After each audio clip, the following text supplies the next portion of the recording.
Duterte ang pagsasabi na mas maayos ang West Philippine Sea nung panahon niya. Pero totoo naman. Hindi niyo ba napansin? Noon walang gulo.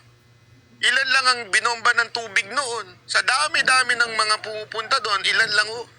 At the same time, yung mga mangingisda natin, nakakaingisda noon. Bakit ngayon? Ultimong Coast Guard natin, hinaharang. Alam mo ba, Natbay, may point ka. Wala talagang kaguluhan during Duterte term pagdating sa West Philippine Sea. Bakit? Diba? Bakit? O, alam mo yan.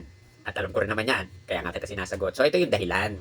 Ang dahilan, bakit pa magiging aggressive at manggugulo ang mga Chinese kung nagagawa naman nila ang kanilang gusto nang walang umaalma?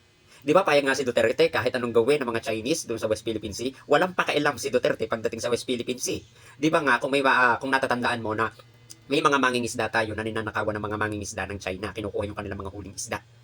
So, kaya naniniwala naman ako dun sa sinasabi mo na talagang walang kaguluhan noon dahil nagpapa-under ang administrasyon Duterte sa gusto ng China.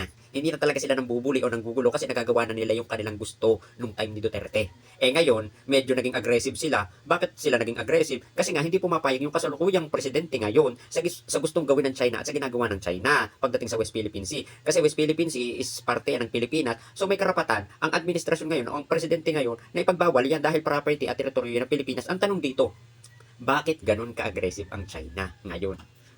Di ba nga sabi ni Harry Roque, lumabag ang Pilipinas sa agreement. Di ba? Ano yung agreement? Verbal agreement? Eh parang nabalitaan ko kasi na ito palang si Duterte ay umutang ng umutang sa China at ang ginawang collateral ay ang West Philippine Sea.